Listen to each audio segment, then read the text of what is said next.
Mes lapins, aujourd'hui je vous propose un épisode bonus avec une simple lecture d'une biographie de Mucha, mais écrite de son vivant par un spécialiste de l'art religieux, le père Abel Fulcran César Fabre. Cet épisode vous permettra de voir comment Mucha était perçu à sa propre époque, mais aussi de vous plonger dans un bain 1900 pour en apprécier le ton et l'ambiance. Il s'agit d'un article intitulé Mucha, un maître décorateur, après une visite au pavillon de Bosnie.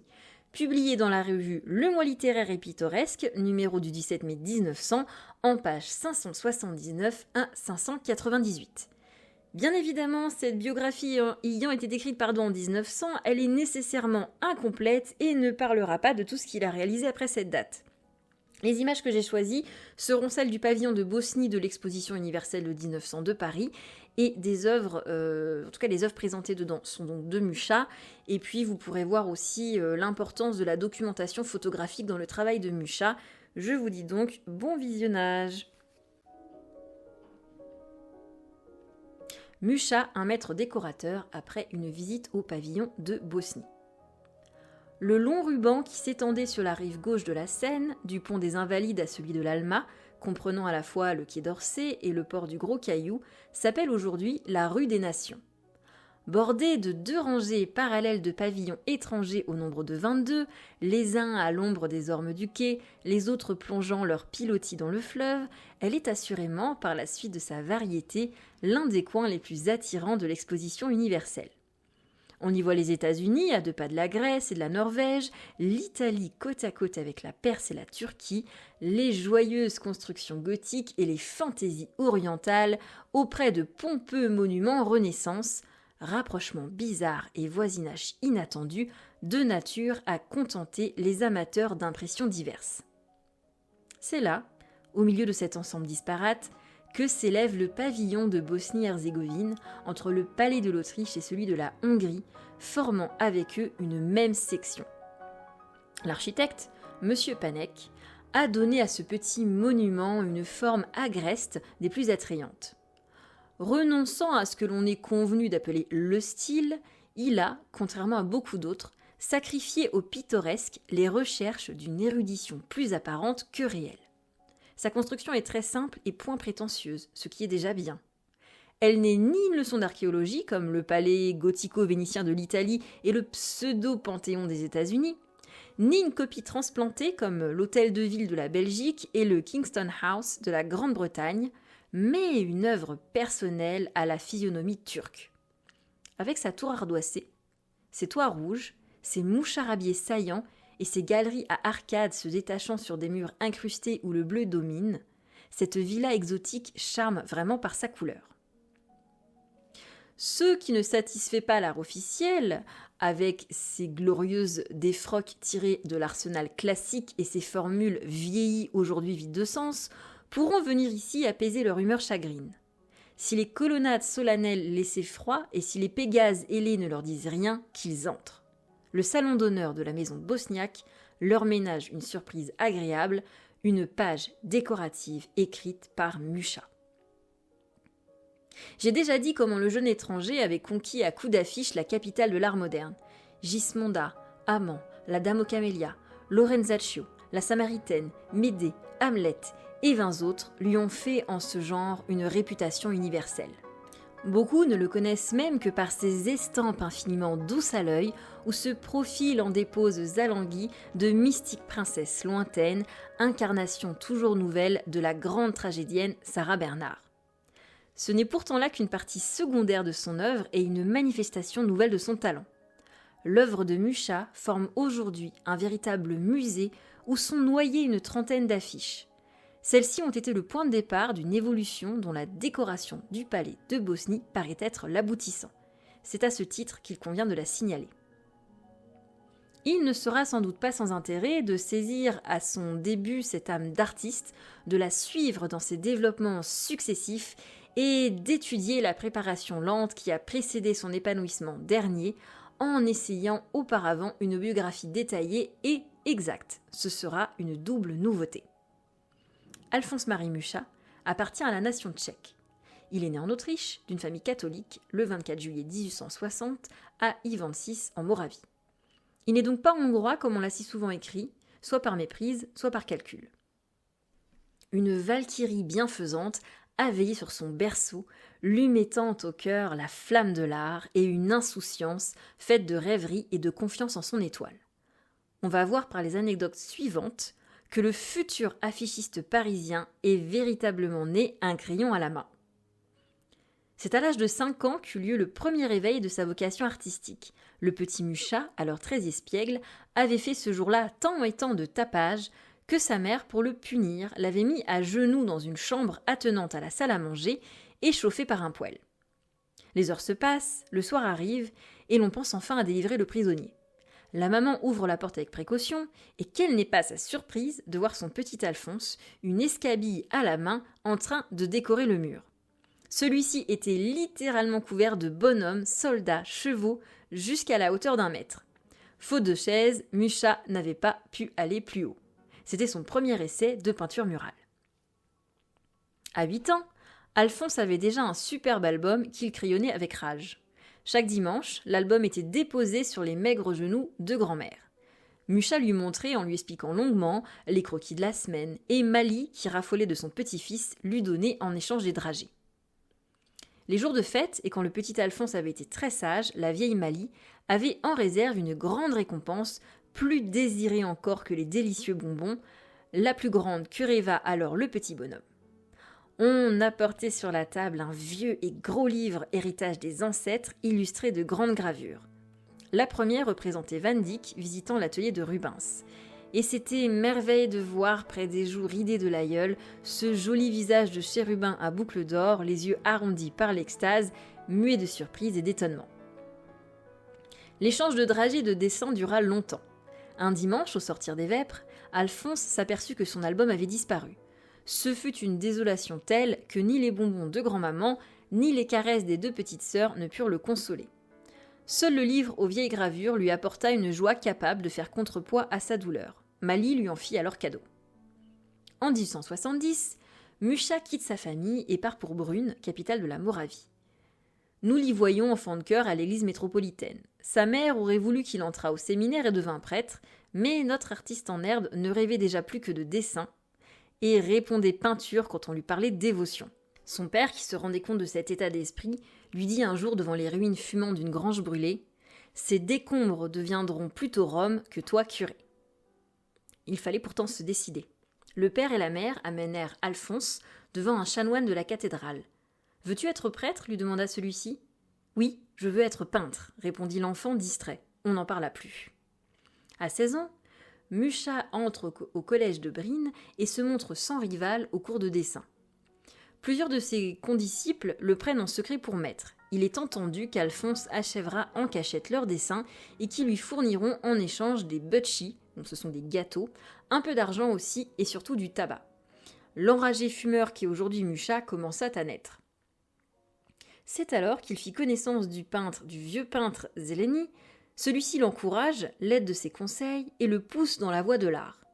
Dès ce jour, l'idée de devenir un grand artiste prend corps chez cet adolescent qui se décide enfin à envoyer à Prague au directeur de l'Académie des Beaux-Arts un ensemble de travaux soigneusement exécutés. Le directeur était un peu myope. Il ne vit pas l'arbre à fruits caché sous le sauvageon inculte. Il ne devina pas que ce crayon, après avoir procuré à son possesseur les dragées de grand-mère et les cigares des condisciples, lui vaudrait l'or et l'encens des Parisiens. Il répondit en substance « Vous n'avez pas de talent, et vous perdez votre temps à vouloir dessiner, cherchez autre chose. » Malgré cette réponse décevante, Mucha part pour Prague, dont le cachet pittoresque et moyenâgeux ravit son imagination, l'aiguillant vers le fantastique et le merveilleux. Mais les impressions artistiques ne suffisent pas à faire vivre. Ne pouvant compter sur sa famille, trop pauvre pour lui venir en aide, Alphonse Mucha va à Vienne demander du travail et du pain à la maison Kotzky-Briochi-Burkhard, chargée des décors de l'opéra impérial. Quelques mois à peine s'écoulent et le feu dévore le Ring-Théâtre, obligeant le directeur à congédier une partie de son personnel. Mucha n'avait que 10 francs en poche le jour où il se trouva ainsi brusquement jeté sur le pavé. Mais il avait 20 ans, du talent et la foi en son avenir. Découragé, il se rend à la gare, prend un billet pour l'A, y descend, cherchant vainement du travail. Il repart 3 jours après pour Milukov et va conter ses malheurs à un libraire. Celui-ci consent à placarder ses dessins sur sa vitrine, avec la mention que l'artiste fait des portraits à 10 francs pièce. Bientôt, les amateurs se présentent en foule, et Mucha passe 2 ans à portraiturer les habitants de Milukov. Fatigué de cette vie de photographe, il allait chercher fortune ailleurs lorsqu'il fit la connaissance du régisseur du comte Cuen. Ce dernier, qui venait de bâtir un château dans les environs, était précisément en quête d'un artiste capable de le décorer royalement. Son rêve était de devenir un petit mécène, et comme Mucha en cherchait un, le château s'ouvrit tout grand devant lui comme devant un envoyé du ciel. Les derniers mois de 1882 furent employés à la décoration de la salle à manger. Charmé du jeune homme, le comte Cuen l'envoie au Tyrol travailler d'après nature. C'est là que Mucha puisera cette connaissance approfondie de la flore qui fera de lui un maître hors ligne dans l'ornementation végétale. Il y passe 2 ans, face à face avec la nature, emmagasinant des trésors d'observation et ne quittant cette grande école tenue par Dieu que pour aller à Munich, où l'envoie la générosité de son bienfaiteur, conseillé par le peintre Cret. L'Académie de peinture de Munich est la plus célèbre de l'Allemagne. Après 2 ans d'études, Mucha y obtient en 1887 le premier prix de composition. À l'automne de cette même année, le jeune homme qui se sent des ailes et quelque chose là, part pour Paris, la patrie rêvée de tous les artistes. Il s'installe à l'impasse de Mazagran, près de la porte Saint-Denis, entre l'Académie Julian, et fréquente, entre deux, les ateliers de Lefebvre et de Boulanger, sans souci du lendemain grâce à la pension que lui fournit le comte Cuen. Le printemps suivant, en mettant des bourgeons aux arbres, lui met au cœur la nostalgie du pays natal, et nous le retrouvons en Moravie, puis au château du comte Cuen, occupé à peindre la salle de jeu. Ce travail achevé, il traverse la Suisse, revient à Paris, entre à l'Académie Colarossi et devient élève de Jean-Paul Laurens. Sur ces entrefaites, son bienfaiteur lui écrit qu'il ne peut plus le soutenir, Mucha ne devra désormais compter que sur lui-même. C'est la lutte avec la misère qui recommence, implacable de la part et d'autre. Après quelques éclaircies fugitives, le ciel s'est embrumé à nouveau. À quand le beau temps ? L'année 1889 a été la plus dure de la vie de Mucha. Il l'a passée tout entière, 52 avenue du Maine, en compagnie d'un ami d'enfance, Vacha, retrouvé par hasard, aujourd'hui portraitiste distingué. Les 2 amis se souviennent encore de la somme de diplomatie qu'il leur fallut dépenser pour faire patienter le bon père Michaud, le restaurateur du coin.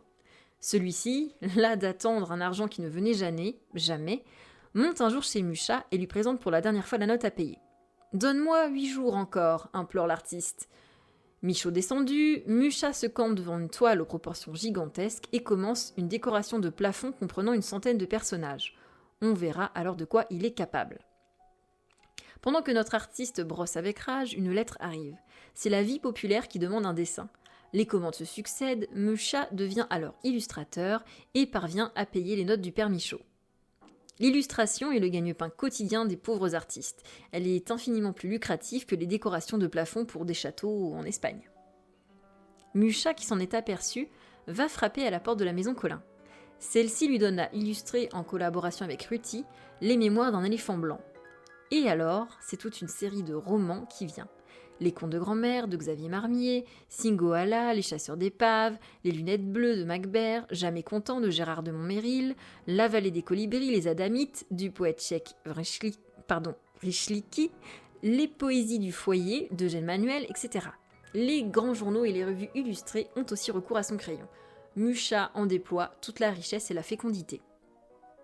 En 1892, la maison Collin n'hésite pas à lui confier en même temps qu'à Rochegrosse les illustrations de l'histoire d'Allemagne. L'aisance était donc revenue au foyer de Mucha, mais la fortune avec la gloire pour cortège ne venait toujours pas. Elle attendait pour frapper à la porte du jeune Morave que la fée protectrice lui en ait indiqué l'adresse exacte. Un jour, la fée vint, sous les traits de Sarah Bernard, qui fit de Mucha son affichiste et l'attacha à son théâtre. Nous sommes en 1894, la célébrité commence. Mucha avait pu jusque-là se révéler dessinateur de première force et véritable peintre d'histoire.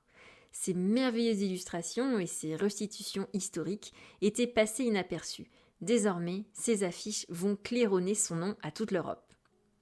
Ces années-là, 2 expositions Mucha se succèdent, l'une à la Bodinière, l'autre à la Plume, qui font courir le tout Paris. C'est un artiste nouveau qui se révèle, présenté au public par une lettre de la tragédienne. Dans les revues et les journaux, les critiques d'art ne tarissent pas d'éloges. L'un rêve d'un automne peint par Mucha et attend de lui des paysages, un autre, moderniste convaincu, compte sur Mucha pour trouver enfin la forme de l'automobile. Pendant ce temps, Mucha quittait la rue de la Grande Chaumière qu'il habitait depuis 3 ans et s'installait au Val-de-Grâce. C'est là qu'il habite encore, au fond d'un petit jardin. Un escalier de quelques marches vous conduit à la porte d'un vaste atelier vitré. Vous sonnez, la porte s'ouvre, une lourde tenture se soulève et Mucha apparaît. Une nerveuse poignée de main scande un bonjour dit avec tendresse, et tout de suite vous voilà dans l'atelier. Au milieu, un immense abat-jour laisse tomber du plafond sur un cercle de chevalets la lumière de 6 lampes à gaz dissimulées derrière des treillis de métal ornées de verroteries. Puis c'est un dédale inextricable de meubles exotiques et d'objets bizarres, le musée habituel des artistes. Remarquez en passant un retable avec tabernacle, un voile humaret, un Christ byzantin et Notre-Dame de la Salette. Dans un angle, un piano et un harmonium. Mucha est un brillant musicien. Un buste aussi en bronze signé Mucha, le peintre modèle à ses heures, et des chardons gigantesques. Piqués çà et là sur des paravents mobiles, les affiches du maître prennent vaguement des airs d'icône. Partout des yeux qui vous fixent, yeux de Sarah, yeux de fée dans des scènes fantastiques exhalant un vague relent de spiritisme. Il se dégage de tout comme une impression de mystère. On se croirait dans un sanctuaire oriental. Sanctuaire est plus exact que musée, car Mucha est un mystique. C'est même la note dominante de son esprit comme le sentiment décoratif et la caractéristique de son tempérament d'artiste. Rien d'étonnant après cela que, passionné pour les sciences occultes, il se soit livré en compagnie de M. Rochas à des recherches sur le magnétisme. La personnalité artistique de Mucha est très complexe. Il y a en lui l'illustrateur, le peintre d'histoire et le décorateur. Son talent a subi ces 3 phases. La dernière seule nous intéresse ici. Déjà, ses affiches, les 132 lithographies d'Ilsé et ses panneaux, où s'affirmait une si parfaite entente de la décoration, annonçaient des qualités novatrices de premier ordre et faisaient présager un créateur destiné à devenir, après Grasset, le père nourricier des décorateurs modernes. Cette nouvelle voie une fois trouvée, Mucha abandonne tout pour la suivre. Certains le regrettent. Mais ne vaut-il pas mieux explorer de nouvelles régions que répéter ce que d'autres ont déjà dit ? En décoration, Mucha avait un mot à dire. Il l'a dit. Nous souhaitons qu'il parle encore. C'est le moment de l'écouter et de causer art décoratif en regardant sa dernière œuvre. Entrons auparavant dans la maison bosniaque. La porte franchie, nous nous trouvons sous une galerie entourant une salle centrale. À droite, un intérieur bosniaque. À gauche, des tapis brodés en Bosnie d'après les dessins de Mucha. La galerie opposée se termine par une abside demi-circulaire flanquée de 2 statues, la fileuse et la brodeuse, modelées d'après les croquis du même artiste. Elle renferme 3 dioramas, Sarajevo, capitale de la Bosnie, et 2 vues des Balkans, les chutes de Jaïs et la source de Bunouai. Les galeries latérales sont consacrées à l'ethnographie du pays. On y voit plusieurs collections du musée de Sarajevo. Celles du premier étage nous mettent au courant de l'état actuel de la Bosnie, au point de vue de l'agriculture, de l'instruction et de l'industrie. Enfin, exposés au centre, les travaux de l'école des arts décoratifs de Sarajevo, la seule qui existe en pays musulman.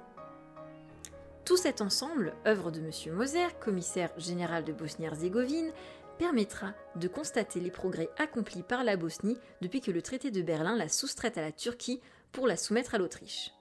M. Calais, ministre des Finances de l'Empire austro-hongrois, à qui la Bosnie doit la création de plus de 400 écoles, est le véritable auteur de cette transformation qui s'accentue tous les jours et qui deviendrait plus rapide encore si l'élément turc n'y mettait obstacle. Revenons à la salle centrale. Au-dessus des arcatures qui la séparent des galeries se trouve la partie vraiment intéressante de la décoration. Elle est exécutée à l'aquarelle sur une toile très fine marouflée et se divise en 3 zones. Celle du milieu, la principale, porte le nom de cycle bosniaque. Dans un paysage continu, troué de temps à autre par une fenêtre géminée ou par une porte donnant sur un balcon, se déroulent les 12 scènes suivantes. 1, 2 et 3, les 3 âges préhistoriques, rien de Cormon, tout est joli. 4, la période romaine, devant une construction ionique, des jeunes filles sous un vélum. 5, l'arrivée des Slaves. 6, devant le tribunal, le serment du glaive, un ancien rendant la justice. 7, les premiers apôtres chrétiens.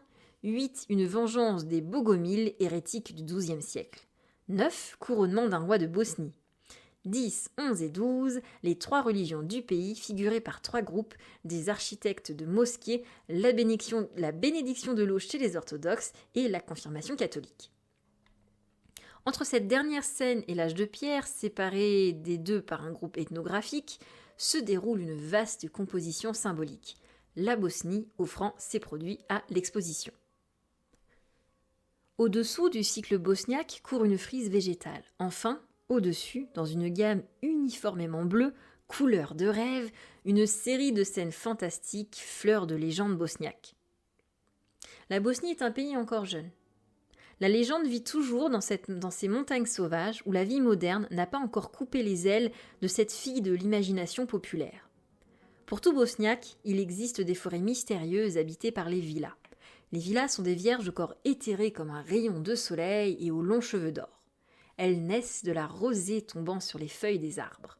Les carrefours sont les lieux habituels de réunion, et si un passant les y surprend, elles se vengent de l'indiscret en lui volant son ombre. Dans le riche jardin des légendes bosniaques, Musha a choisi la fiancée d'Asa Naga. Long amour ou la sœur unique, Ivo et Anica. J'emprunte les deux dernières au livre de Monsieur de Colonna, Conte de la Bosnie en les abrégeant un peu. C'est de ce texte même que s'est inspiré Musha. La sœur unique. 9 frères ont une sœur belle comme les étoiles. Ils ont refusé pour elle tous les nobles baies du pays. Cependant, Yanka aime, et ses 9 frères ne voulant pas empêcher le bonheur de leur Yanka d'or, la donne au fiancé dont la maison est à 9 jours de marche. L'heure du mariage venue, l'escorte arrive avec 35 invités, montés sur des chevaux noirs, et pour Yanka un beau cheval blanc. Les 9 frères pâlissent, car sur la selle du cheval blanc est une femme voilée de noir. Les frères baisent leur sœur au front et la mettent sur la selle de velours du beau coursier blanc. Les 35 invités embrassent les 9 frères, la femme invisible les embrasse aussi. L'escorte se met en marche et disparaît bientôt au détour de la montagne de Banja Luka.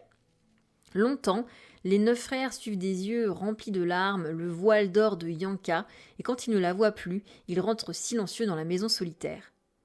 Soudain, chacun d'eux ressent une grande douleur au front, là où la femme pâle a posé ses lèvres de glace. Cette femme est Murtia, la peste, et les 9 frères en 9 jours meurent de son baiser.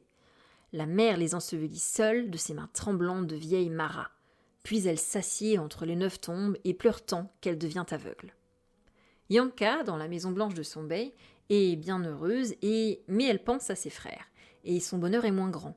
Cependant, à un souvenir la console, ils ont promis que chaque année l'un d'eux lui rendrait visite. Chaque soir, elle va sur la route et elle attend, espérant voir venir l'un de ses 9 frères. Un soir, Yanka pleure, assise sur la pierre du chemin, où depuis 9 années, elle guette le voyageur qui ne vient pas. Tout à coup, une pie chante auprès d'elle. Yanka lève les yeux, devant elle est son frère Hussein. Elle bondit et s'aperçoit que son visage est pâle comme celui d'un cadavre. Elle l'embrasse et sent une odeur de tombeau. « Frère, dit-elle, pourquoi sens-tu la terre ?»« Yanka, c'est l'odeur de l'ombre qui imprègne mon manteau. » Alors il la prend en croupe et fait aller vivement son cheval, si vivement, que les 9 jours de voyage se passent comme une pensée. Lorsqu'ils sont près de la maison, Yanka s'étonne des champs déserts. Elle franchit le seuil et voit sa vieille mère assise pleurant.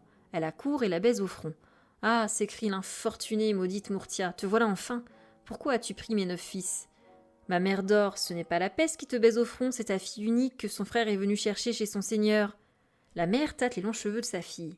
« Ce n'est pas Hussein qui t'a conduite auprès de moi, dit-elle, mais un ange de Dieu. » Elle recouvre la vue, tant son bonheur est grand, et meurt dans les bras de Yanka. Yanka ne retourne pas dans sa maison blanche. Son bey l'attend et ses petits pâlissent. Yanka devient un coucou gris qui toujours appelle ses 9 frères. Hussein, Brahim, Hassan, Youssouf, Kurtish, Ibich, Yeto, Hadjar, Ali. Passons maintenant à l'histoire d'Ivo et Anica. Les Turcs ont occupé Kremen et fait prisonnier les enfants du roi. Le bel Ivo, vêtu de pourpre, ils l'ont donné au sultan. La belle Anica, aux cheveux d'or, ils l'ont donné à la sultane. Depuis 9 années, le frère languit dans un cachot. Depuis 9 années, la sœur est enfermée dans le harem. Anica est triste. « Ma fille, demande la sultane, pourquoi es-tu triste, que te manque-t-il ? Ma mère, il me manque mon frère Ivo. Lève-toi avant l'aube et descends dans la prairie, Ivo s'y trouvera. » Anica descend dans la prairie. Ivo dort sur l'herbe. Il dort, mais il est pâle comme l'écorce du bouleau. Anica se penche, le baise au front, et une larme tombe dans ses cheveux. « Ô Dieu, je te remercie, s'écrie l'enfant. Tu laisses la rosée du ciel venir sur moi. Ce n'est pas la rosée, mon Ivo d'or, c'est une larme de ta sœur. » Ivo s'éveille, embrasse Anica et pleure. « Viens, dit-il, sauvons-nous sur ton cheval blanc que la sultane t'a donné. Les petits princes chevauchent 3 longs jours. Le matin du 4e, ils arrivent dans les plaines de Crémen. 300 moissonneurs qui ne chantent pas, qui ne sont point joyeux et qui sont vêtus de noir, fauchent le blanc blé. Les 2 enfants s'arrêtent. « Quel est votre grand malheur, les 300 moissonneurs ?»« Nous n'avons plus de joie depuis le sommet du prologue jusqu'à la vallée de Crémen, parce que le Turc a emmené prisonniers les enfants de notre reine, le bel Ivo vêtu de pourpre et la belle Anitsa aux cheveux d'or. Nous avons faim, 300 moissonneurs. Frappez à cette porte, c'est le palais du roi. » Ivo soulève la poignée en pierrerie. Dans la cour pleine de ronces, une femme assise pleure. À une fenêtre de la tour, un homme est debout, les yeux sèches dans ses paupières, et ses cheveux sont blancs comme la neige des monts de Bosnie. La femme regarde les 2 hôtes, puis elle pleure comme un coucou, elle soupire comme une hirondelle. L'esclave noir conduit Ivo et Anitsa dans la salle de la haute tour. Ivo prend au mur sa guzla incrustée de perles, et il chante. Quand les Turcs ont coupé Crémen, ils ont emmené prisonniers les enfants du roi. Le bel Ivo vêtu de pourpre, ils l'ont donné au sultan. La belle Anitsa aux cheveux d'or, ils l'ont donné à la sultane. Depuis 9 années, le frère languit dans un cachot. Depuis 9 années, la sœur est dans le harem. Dès l'aube, Ivo et Anitsa se sont enfuis sur le cheval blanc donné par la sultane. Et après 3 jours, ils ont frappé à la porte d'or du palais de leur père roi, du palais de leur mère reine. Le beau vieillard est descendu de la haute tour. La princesse ne pleure plus comme un coucou, elle ne soupire plus comme une hirondelle. Le roi a reconnu la voix de son Ivo vêtu de pourpre. La reine a reconnu le visage de son Anitsa aux cheveux d'or. La guzla incrustée de perles ne chante plus, c'est le cœur de Crémen qui chante maintenant jusqu'au sommet du prologue. On voit qu'il y a là de quoi inspirer un talent fait surtout de grâce et d'élégance. Mucha a parfaitement rendu la poésie des vieux chanteurs de Bosnie. Le poème de lignes et de couleurs qu'il a tiré de leurs chants nous révèle, ainsi que le cycle bosniaque, un art nouveau créé de toutes pièces. Essayons de l'analyser. On prête à Puvis de Chavannes un mot énergique sur un de ses collaborateurs au Panthéon. Il se foutra de la muraille le vomira. Le premier devoir du décorateur est en effet le respect du mur. Il est chargé de l'orner, non de le détruire. Contrairement au tableau dont le cadre est une fenêtre ouverte sur la réalité, la peinture décorative est par essence une interprétation conventionnelle de la nature. Elle doit tenir au monument, ne faire qu'un avec ses murs, se marier avec le ton de ses matériaux, se modeler sur ses formes architecturales et surtout ne pas trouer les surfaces qui la supportent. Toute la théorie de la décoration est là. Elle est assez large pour admettre toutes les expressions personnelles. Flandrin, dans ses processions de vierges et de saints, a été amené à découper ses personnages sur des fonds uniformément plats. Fond or tressaillé, fond bleu réticulé, fond mosaïque. Cette conception est assurément exagérée.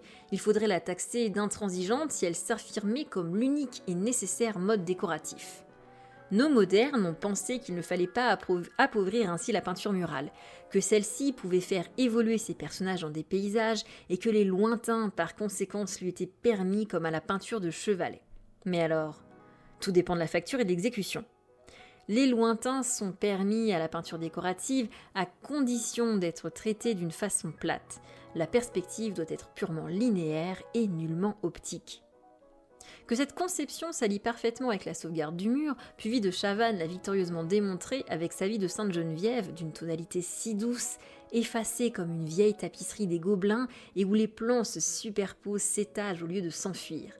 La pierre blanche tient bien avec cette décoration, et derrière elle, on sent la présence du mur. Il semble pourtant que le genre effaciste et frustre de Puvis soit un compromis entre la peinture de chevalet et la peinture décorative. Avec Mucha, au contraire, nous nous trouvons en présence d'un pur décorateur. Esprit de synthèse et simplification des formes, dessin au trait fixant les seuls détails retenus, vigoureux certille accusant les contours et silhouettant les objets, modelé obtenu par la ligne, simple aplat de couleurs, ornemanisation systématique de tout ce qui en est susceptible, voilà en quelques mots ce qu'on pourrait appeler la théorie muchiste. Puvis de Chavannes appelait son art une transposition de la nature. On pourrait appeler l'art de Mucha une transfiguration des choses vues. Car elles sont bien vues, toutes ces scènes merveilleuses où de son pinceau magique, l'artiste évoque à nos yeux charmés le rêve de son esprit. Une étude attentive et scrupuleuse de la nature a servi de base. Pas un détail qui n'ait été vérifié sur le vif. Mais, une fois documenté, le praticien a fait place à l'artiste. Celui-ci a tout transfiguré et l'a fait irréel à remplacer le modèle vivant. Ce qui frappe en Mucha, les hommes de métier, c'est la solidité de son dessin. Point n'est besoin avec lui de recourir à la comparaison du grand poète qui ferait des fautes d'orthographe et même de syntaxe. Le métier est ici à la hauteur du talent. Nous sommes en face d'un dessinateur impeccable. Ce qui frappe la masse, c'est la simplicité de sa facture, laquelle, il faut bien le dire, n'a rien à voir avec celle des primitifs. Ceux-ci étaient naturellement simples. Chez les artistes modernes, la simplicité est le fruit de la recherche. Ils y arrivent en partant du compliqué. C'est par voie d'élimination et d'élimination impitoyable que Mucha atteint cette simplicité savante qui brille dans ses derniers travaux. Les personnages ont été étudiés très en détail, dans un esprit très réaliste, avant d'être réduits aux quelques traits essentiels qui les rendent lisibles. Les éléments inutiles ont été sacrifiés, et l'artiste est arrivé ainsi à cette brièveté d'écriture qui rend si difficile au public l'appréciation de ses œuvres. La décoration du palais de Bosnie n'est pas la seule participation de l'artiste morave à l'exposition universelle. Le maître se révèle ailleurs sous des aspects nouveaux. Ceux qui voudront constater la souplesse de son talent devront parcourir les différents groupes de l'exposition. Ils y verront au Champ de Mars, section de bijouterie, une vitrine de bijoux Mucha et 6 statuettes d'art en bronze. Au Champ de Mars, section des parfumeurs, la décoration de la parfumerie Hourigan. Au Grand Palais des Champs-Élysées, section viennoise, 2 panneaux symboliques, le lever et le coucher du soleil. Au Grand Palais des Champs-Élysées, section des Autrichiens habitant Paris, les 12 médaillons qui ont formé la couverture du mois littéraire et pittoresque en 1899. Enfin, au Palais autrichien du Quai d'Orsay, les 25 originaux du Pater. Cette œuvre, une des plus importantes de Mucha, demanderait à elle seule toute une étude. Le Pater est le commentaire artistique de l'oraison dominicale. L'artiste a vu dans cette prière les étapes successives de la lente ascension de l'homme vers un idéal divin. La traduction plastique qu'il en donne sort des concepts auxquels nous a habitués l'iconographie chrétienne. Dieu n'est plus ce vieillard à barbe blanche qui représentait l'ancêtre des temps. C'est l'être immense et fort qui remplit de toute son ombre gigantesque. Près de lui, la nature est personnifiée sous les traits d'un géant débonnaire et un culte émergeant au-dessus des collines, et l'art divin descend sur la terre sous la forme d'une femme. Chacune des demandes du Pater donne lieu à 3 compositions, un tableau et 2 pages décoratives encadrant le texte sacré et le commentaire explicatif de la composition principale. Cet ensemble nous fait voir côte à côte les 2 artistes qui se trouvent en Mucha, le décorateur original et l'ancien peintre d'histoire. Les compositions qui forment la série principale rappellent les visions grandioses de Gustavo Doré, avec la correction parfaite en plus, les oripeaux romantiques en moins. Ajoutons en finissant que Mucha tient une école de dessin très suivie. En verrons-nous sortir une école muchiste ? Non. Les vrais disciples de Mucha seront originaux comme lui-même l'a été. Le maître ne leur donne pas de recettes pour traiter une chevelure ou une draperie, il leur apprend à feuilleter ce grand dictionnaire qu'est la nature et à en tirer des expressions nouvelles. S'il leur enseigne une grammaire de l'art décoratif, c'est une grammaire essentiellement large, ennemie des formules, respectueuse avant tout de chaque personnalité. Mucha dit à ses élèves « Étudiez les maîtres pour vous assimiler leurs enseignements, revenez ensuite à la nature, maîtresse des maîtres, mieux comprise, grâce à eux, devenez enfin vous-même et, prenant la nature comme point de départ, trouvez pour toute chose une interprétation personnelle. » Tel est ou tel devrait être tout enseignement artistique. Celui-ci est basé sur le désir de trouver des formes nouvelles. Cette soif de l'inédit, qui caractérise un peu notre génération, ne lui appartient pas en propre. On la retrouve à toutes les belles époques de l'art et c'est elle qui les a faites. Peintres et sculpteurs en conviennent. Seuls peut-être les architectes s'attardent encore parfois à regarder en arrière et à reproduire un passé qui n'a plus d'âme. Répétition stérile d'une part, renouveau intense de l'autre. On ne voit pas pourquoi une branche de l'art mourrait d'inanition quand d'autres débordent de sève nouvelle. Merci à tous ceux qui auront suivi cette lecture. Évidemment, les opinions de l'auteur lui appartiennent, les sujets religieux, etc. Et puis certains termes qui sont un petit peu plus choquants, comme maintenant quand on qualifie un personnage de noir, etc. et tout. C'est vraiment une lecture d'un texte écrit en 1900 qui représente une forme de pensée de 1900 qui est éloignée de la nôtre et pour laquelle je ne suis pas responsable.